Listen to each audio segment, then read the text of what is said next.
Bienvenue dans Minimal, le podcast qui se concentre sur l'essentiel. Chaque semaine, j'aborde un point précis de nos vies et comment le minimalisme peut avoir un impact positif dessus. Aujourd'hui, dans ce 5e épisode, j'aimerais te parler d'argent. Je sais que c'est un sujet tabou, mais il faut en parler puisque comme les vêtements ou le travail ou la technologie, l'argent est présent dans nos vies, toutes et tous, au quotidien, et souvent c'est une de nos préoccupations majeures. Je préfère dire tout de suite que ce que je vais dire dans cet épisode ne sont que des conseils, que le reflet de ma pensée, de ma vision du monde et bien sûr du coup de l'argent. Et j'imagine quand même que si tu en es arrivé jusqu'à cet épisode, c'est que globalement on partage certains points en commun d'un point de vue, on va dire, philosophique et d'un point de vue état d'esprit. Donc ça devrait aller, mais s'il y a des choses qui te dérangent ou quoi, parce que je vais peut-être dire des choses un peu crues, je ne sais pas, faut pas s'étonner et il n'y a rien de méchant là-dedans. C'est juste que voilà, je vais partager un peu ma vision du monde et de l'argent. Et je sais que l'argent en France, ça peut être un petit peu un sujet épineux et clivant. Donc voilà, mais je fais cet épisode comme tous les autres, c'est-à-dire en totale honnêteté. Et je veux pas du tout te dire comment gérer ton argent ou quoi, parce que je suis loin d'être parfait. Et comme tous les autres sujets que j'ai abordés, que j'aborderai, je travaille pour devenir meilleur et faire en sorte que le minimalisme, et là en l'occurrence l'argent, s'accorde de plus en plus dans ma vie. Et du coup, je voulais te partager un peu ma réflexion sur le sujet dans cet épisode. Donc c'était un sujet dont j'avais vraiment très envie de parler dans Minimal. Et c'est aussi sûrement un de ceux que je maîtrise, je dirais le moins, si on peut dire que je maîtrise les autres, mais voilà.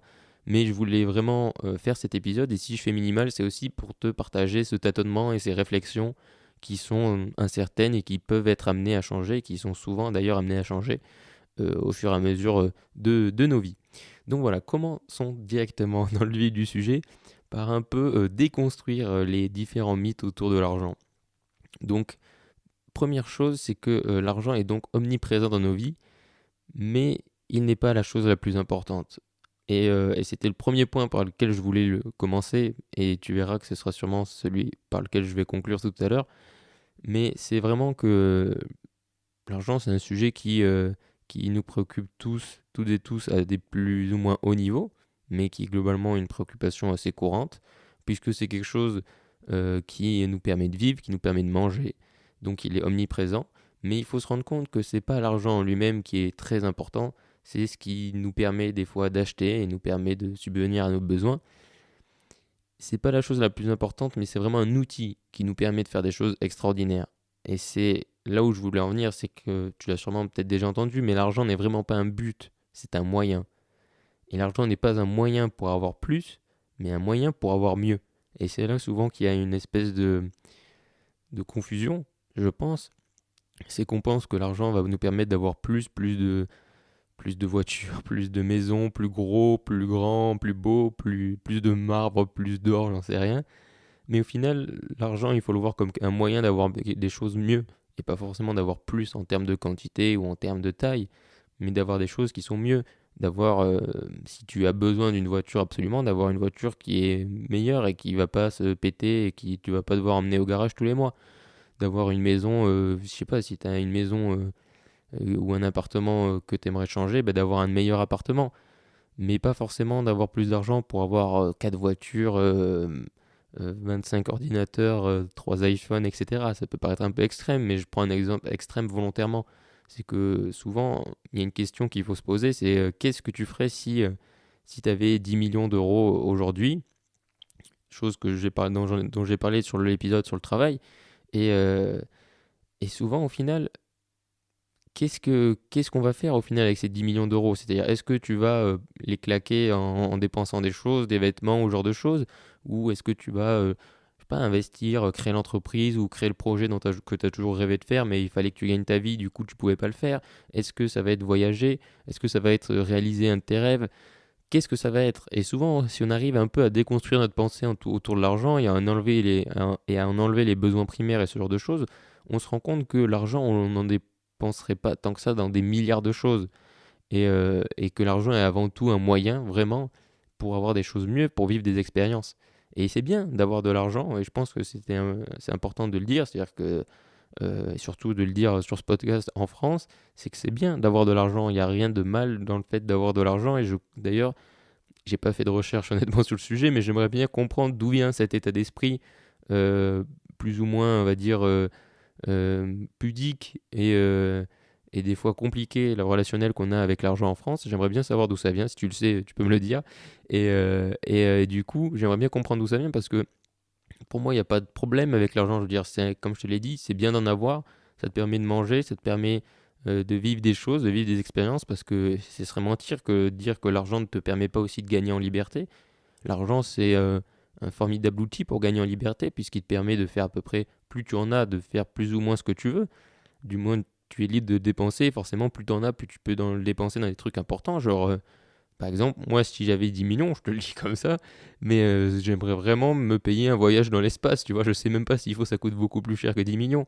Mais, mais voilà, genre un vol en 0G, en apesanteur, un truc comme ça, si tu veux. Et il y a d'autres choses. Mais si tu veux, ça, typiquement, c'est le genre de truc, tu te dis, tu peux le faire qu'avec l'argent, ou peut-être en ayant des relations, mais voilà, si tu veux, l'argent est un formidable outil qui te permet de faire des choses formidables. Il y a juste des choses sur lesquelles il faut faire attention, et c'est ce dont j'ai envie de te parler dans cet épisode.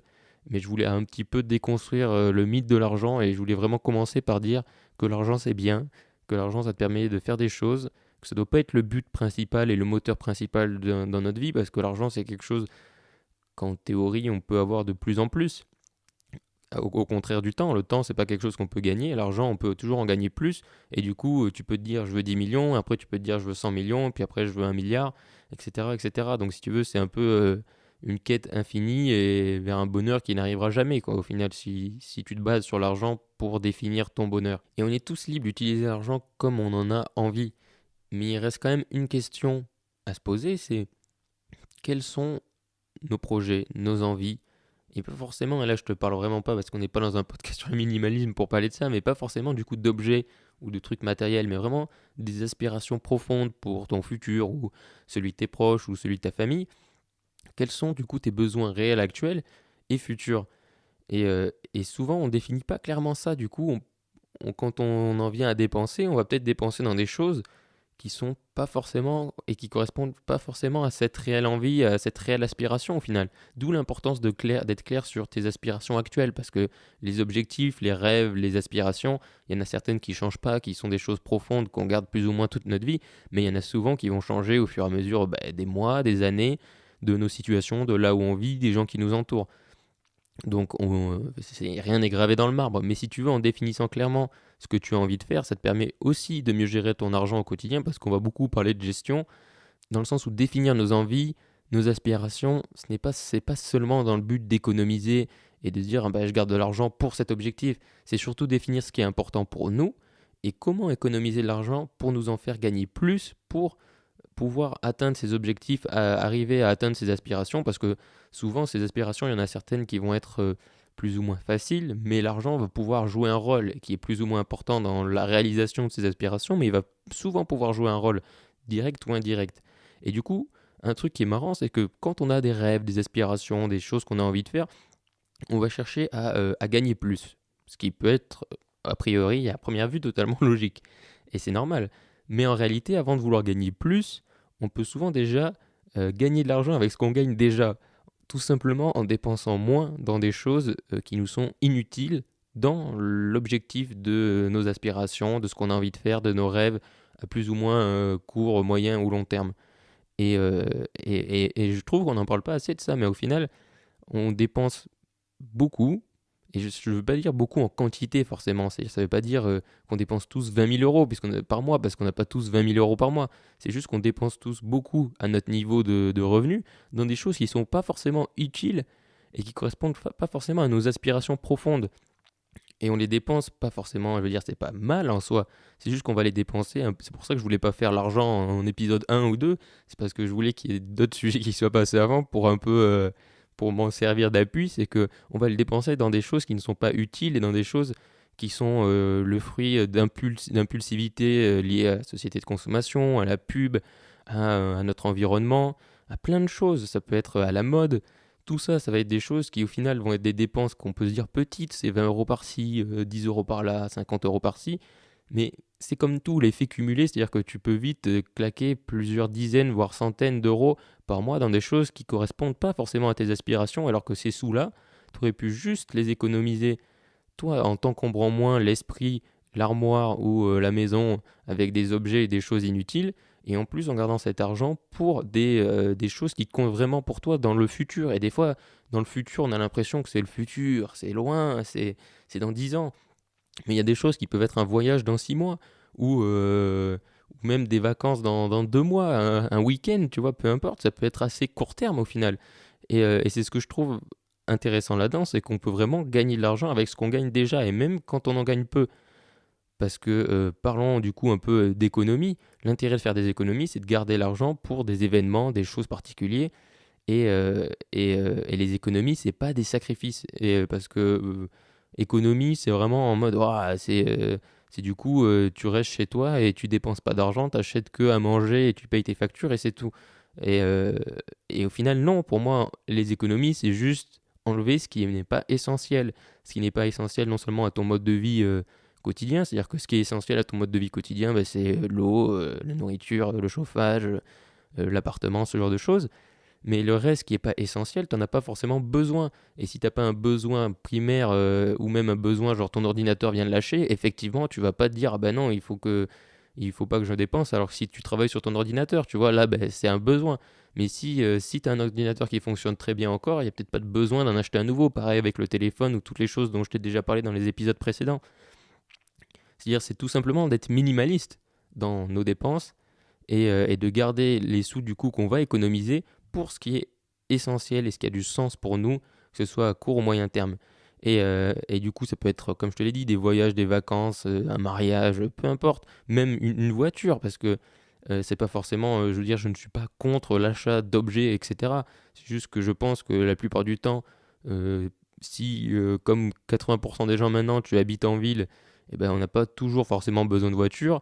Donc avoir une belle voiture, ça peut être très bien, mais si on l'utilise pas et que si au final c'est plus une dépense inutile et qu'elle encombre le garage et que quand on l'utilise, elle fait des trous dans la couche d'ozone, c'est peut-être pas forcément utile, mais si tu en as le besoin parce que tu prends ta voiture tous les jours pour aller travailler et que t'as pas d'autres moyens de transport, ben il faut pas genre s'en couper sous le prétexte d'être minimaliste. Je veux dire, le minimaliste, c'est pas être stupide en mode j'achète plus rien et j'économise tout. C'est être, on va dire, intelligent et se concentrer sur l'essentiel dans ses dépenses.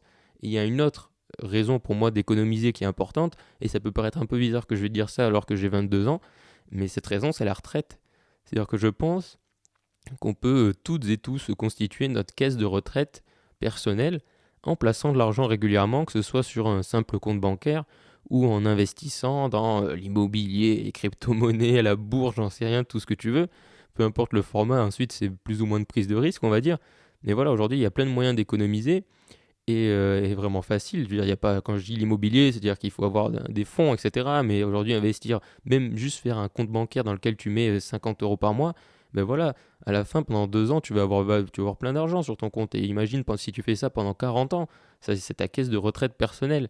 Et pourquoi je parle de cette idée de caisse de retraite personnelle, c'est juste que euh, je pense que quand on est une minimaliste, il faut pas forcément dépendre d'autres personnes. Et je dis pas que le système de retraite actuel est pas bien ou bien, je veux dire, je veux pas rentrer dans un épisode politique, c'est juste que je pense que si tu as ta caisse de retraite personnelle qui est à toi et que tu maîtrises, ben c'est beaucoup mieux que de dépendre de quelqu'un, c'est-à-dire que ça dépendra pas du montant que tu as travaillé, c'est-à-dire surtout si tu es indépendant ou que tu as envie de voyager, etc., et que tu as un peu un mode de vie anticonformiste ou pas régulier, etc., et que tu travailles pas à 40 ans dans le système, etc., ben, tu risques de pas forcément avoir une grosse retraite, vu le système actuel. Donc, pour moi, et vu qu'on sait jamais de quoi demain sera fait, cette idée de retraite, ça peut paraître débile d'y penser jeune, mais je pense que c'est important d'y penser le plus tôt possible, même d'y penser. Je dis pas forcément de mettre en place un système, mais déjà mettre 10 euros par mois en disant bah ça ce sera pour ma retraite ou pour quand j'aurai plus envie de travailler, parce que retraite ça veut pas dire 60 ans pour moi.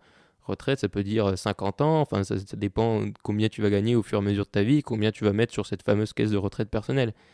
Et là encore, l'idée des économies c'est pas de te priver, c'est juste de vivre le moment et d'économiser un petit peu sur les choses sur lesquelles tu peux te permettre d'économiser et pour un jour pouvoir en profiter. C'est-à-dire que cet argent, c'est pas un argent que tu vas stocker, que tu ne vas jamais utiliser. C'est au contraire, c'est pouvoir être à la retraite et te dire, ah ben c'est cool, je peux voyager ou je peux me faire plaisir.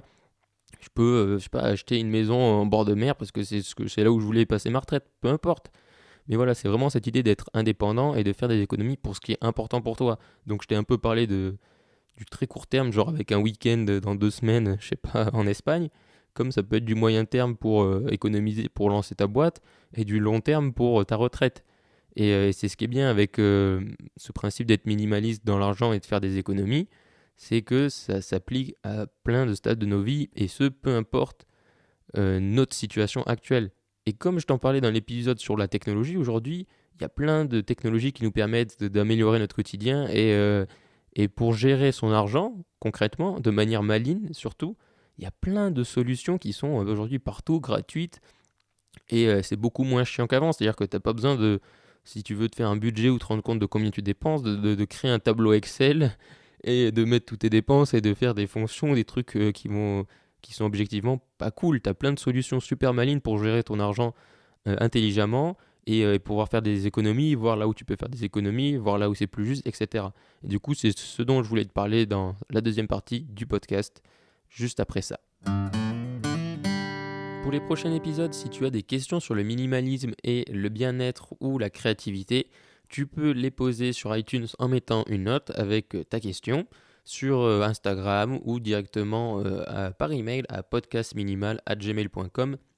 Tu trouveras tout comme d'habitude dans les notes de l'épisode. Et si tu as des questions ou des remarques sur cet épisode ou les épisodes passés, comme d'habitude, tu peux le faire sur podcastminimal@gmail.com, Instagram et iTunes. Et n'oublie pas, si possible, de mettre du coup le sujet rapidement de ta question, avant ta question. Mais si je ne le fais pas, c'est pas grave, je la sélectionnerai quand même. Donc maintenant, on va parler de gestion, de gérer son argent. Une fois qu'on a parlé du principe, passons un peu à la pratique. Donc gérer son argent, ça peut paraître du coup chiant, et honnêtement, ça l'est. Enfin, je trouve pas ça extrêmement fun. Mais heureusement pour nous, il existe aujourd'hui des solutions pour nous faciliter la vie. Je vais te parler de celle que j'utilise et principalement, c'est une application du coup qui s'appelle Bankin. Je te mettrai le lien comme d'habitude dans les notes de l'épisode. Et donc Bankin, c'est une app pour gérer ses différents comptes bancaires et qui fait plein de choses et qui surtout te permet de créer des budgets facilement.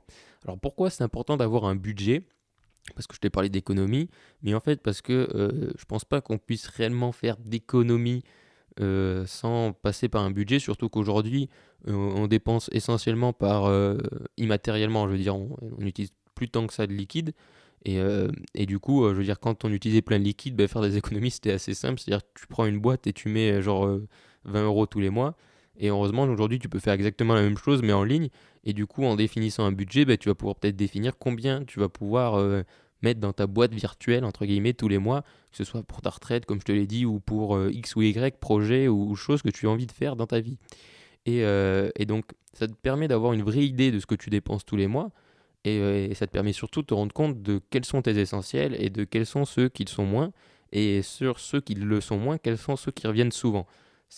Pour moi extrêmement important, c'est-à-dire que je ne suis pas dans une logique de dictature du minimalisme, en mode on ne doit plus dépenser que de l'argent pour ce qui est essentiel, même si c'est peut-être quelque chose sur lequel moi j'aspire à faire, mais de temps en temps, c'est bien aussi peut-être d'acheter un truc qui nous fait plaisir sur le moment, ou que ce soit pas forcément matériel, mais des choses qui vont peut-être pas être essentielles au sens pur du terme, mais qui sont pas non plus dramatiques et sur lesquelles on peut il y a pas mort d'homme, quoi.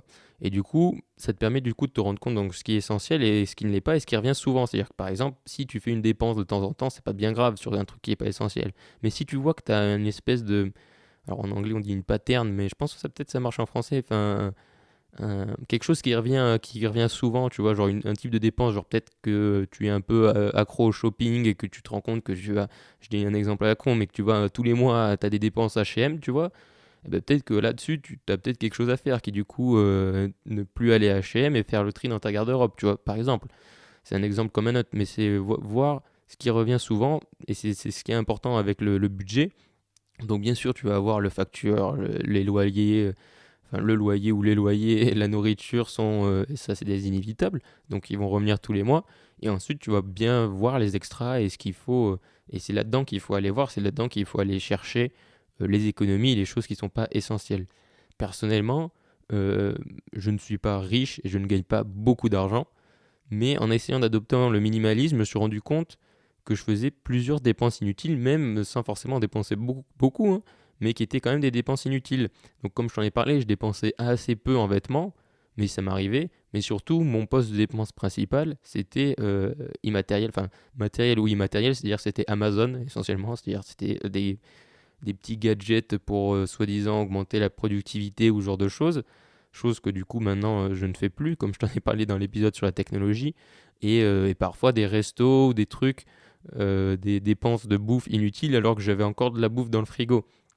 Par exemple, euh, et c'est encore, tu vois, c'est pas des. Si c'est un truc de temps en temps, ça va, mais quand tu vois que ça revient souvent, ben, c'est qu'il y a peut-être quelque chose à faire là-dessus. Parce que quand tu as le frigo plein, mais que tu vas quand même t'acheter une pizza à la pizzeria en bas de chez toi, juste parce que c'est prêt en 5 minutes et que t'as rien à faire, de temps en temps, c'est bien, voilà, je veux dire, c'est pas, il n'y a rien de mal là-dedans, mais quand ça revient souvent, ben, c'est les choses auxquelles il faut faire attention. Donc, ça, c'est des exemples perso, mais c'est pas des dépenses énormes, tu vois, mais c'est des petites dépenses qui, cumulées, font des montants qui sont déjà plus importants. Et c'est souvent comme ça, on se dit c'est 10 euros, mais 10 euros multipliés par le nombre de fois où on les a dépensés sur certains petits trucs, ben, ça commence à faire beaucoup.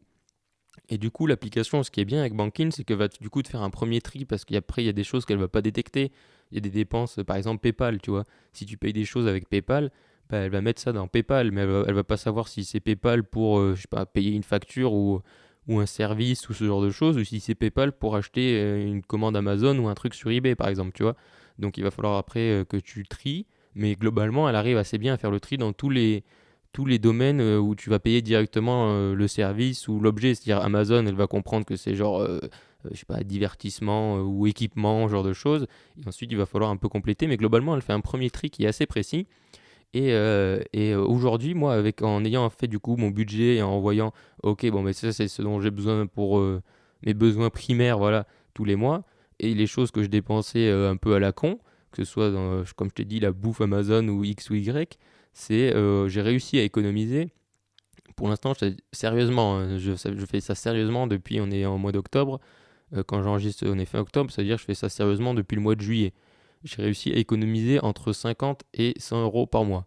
Donc ça peut paraître dérisoire, je sais pas, hein, mais ça peut paraître dérisoire, mais il faut pas oublier, comme je te l'ai dit, l'effet cumulé, c'est-à-dire que en admettant que j'économise 100 euros par mois pendant un an, bah, à la fin de l'année, ça te fait 1200 euros de plus, et ça te fait un treizième mois. Le treizième mois dont tellement de gens rêvent, bah, ça te fait 1200 euros de plus à la fin de l'année. Donc, et si tu multiplies ça, peut-être genre si, genre là en l'occurrence, je vais te dire ensuite ce que j'utilise, je te le dirai après, pour stocker, on va dire, entre guillemets, l'argent, mais du coup, je peux le mettre sur un truc de retraite ou sur des projets X ou Y. Et si tu veux, il n'y a pas de petites économies. Et tu peux vraiment économiser partout. Et c'est ce qui est intéressant. C'est-à-dire, il faut pas devenir un. Ça peut devenir. On peut avoir l'impression quand je te dis ça que en fait tu deviens un psychopathe du budget et qu'il faut que tout rentre dans ton budget. Moi, je reste quand même assez flexible. C'est-à-dire, je suis pas à regarder ça tous les jours. Mais je sais, j'ai un ordre de grandeur dans la tête. Et du coup, je me rends compte, tu vois, quand on arrive vers la fin du mois, je me rends compte de quand je vais dépasser mon budget des essentiels ou quand je vais pas le dépasser. Donc ça te donne juste un ordre d'idée et tu sais où tu te positionnes en fait. C'est ce qui est très important et c'est ce qui te permet, c'est ce qui est intéressant dans le budget, c'est que tu sais où tu te positionnes par rapport à ce qui est essentiel pour toi et par rapport à tes objectifs moyens ou court terme. Et l'argent que j'économise, je sais que c'est de l'argent que j'investirai dans des choses qui sont importantes pour moi, que ce soit maintenant, pour maintenant ou pour l'avenir. Et c'est comme ça, c'est ça qui est important. C'est pour ça qu'il ne faut pas voir le côté «oh, je me prive». Il faut voir le côté de non, c'est pour quelque chose qui est mieux à l'avenir. Tu vois, il n'y a pas de.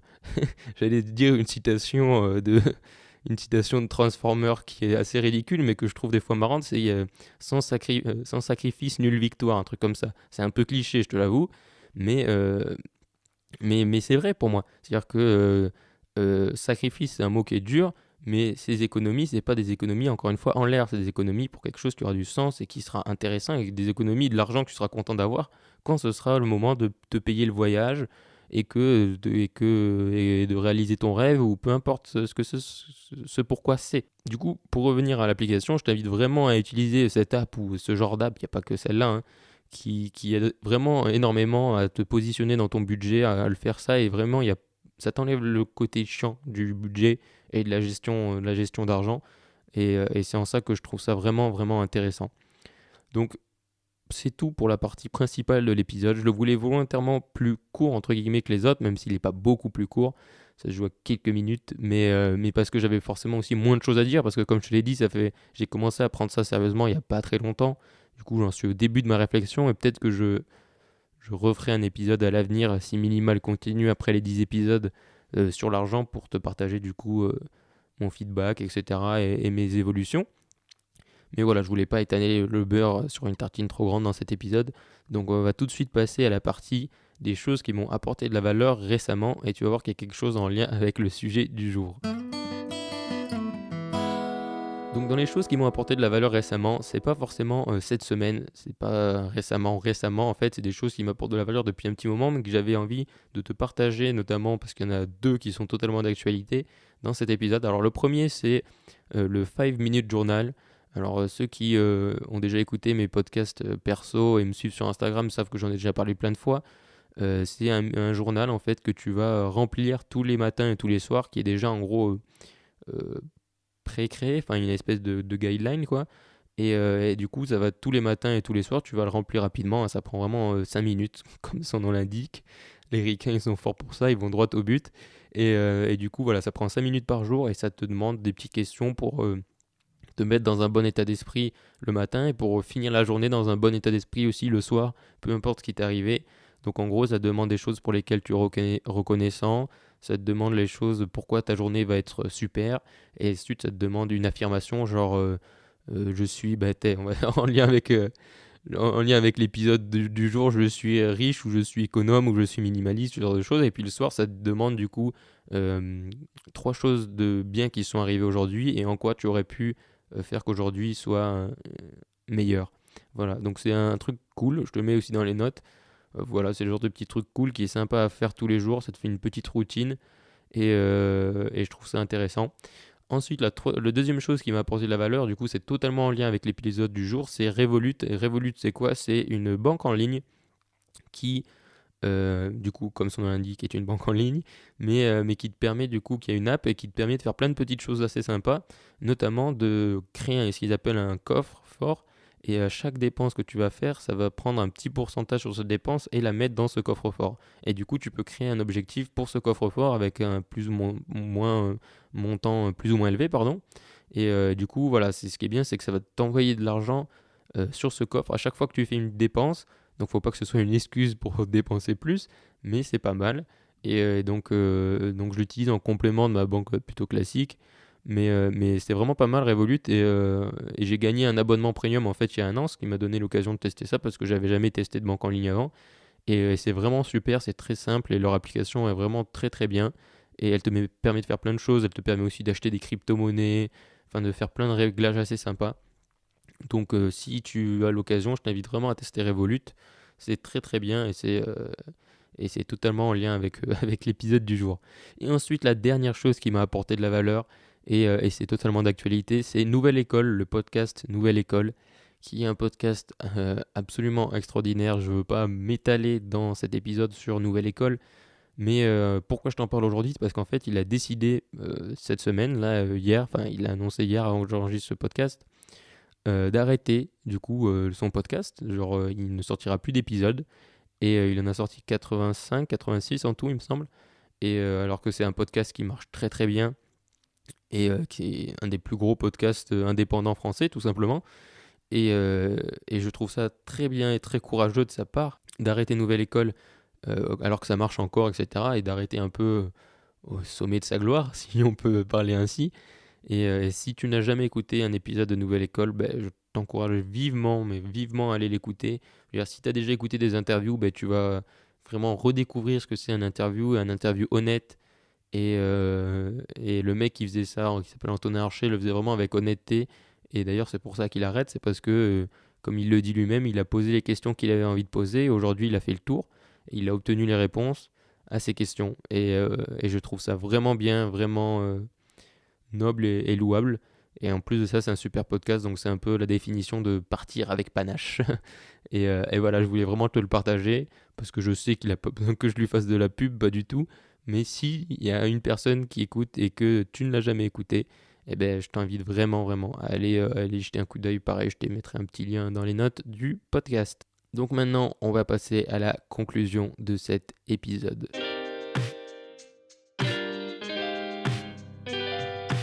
L'argent est omniprésent dans nos vies à toutes et à tous. Il nous permet de subvenir à nos besoins primaires, mais surtout, il nous permet, quand il est bien géré, de vivre plus d'expériences qui ont du sens. Avant d'en vouloir plus, cherchons là où nous voudrions l'utiliser, si on en avait plus. Et comment on pourrait en économiser ? Que ce soit pour un voyage dont tu as toujours rêvé, ou des vacances. L'argent est quantifiable, on peut en perdre et en gagner. C'est là d'ailleurs la subtilité de l'argent, c'est de réussir à ne pas lui apporter d'importance, tout en sachant qu'il est important. Ce podcast est autoproduit par mes petites mains et tu peux le soutenir de deux manières. La première, c'est tout simplement en t'abonnant au podcast, et ce, peu importe la plateforme sur laquelle tu m'écoutes à l'instant T, que ce soit Spotify, Apple Podcast, Deezer, X ou Y. Je t'invite vraiment à t'abonner et à mettre un pouce bleu ou à mettre un j'aime, ou peu importe comment fonctionne l'application sur laquelle tu m'écoutes actuellement. Et ensuite, la deuxième manière, c'est si tu m'écoutes sur iTunes ou que tu es très motivé et que tu aimes vraiment beaucoup le podcast, c'est d'aller laisser une note sur iTunes, 5 étoiles de préférence, et du coup tu peux en profiter, comme je te l'ai dit, pour poser une question ou laisser une remarque ou un avis sur cet épisode ou sur les autres, parce que peut-être que je referai des épisodes en me basant aussi sur des remarques, et je trouve que c'est important aussi d'échanger et d'échanger sur des sujets qui nous intéressent. Donc, je te remercie, à bientôt, et n'oublie pas qu'il est possible d'avoir plus avec moi.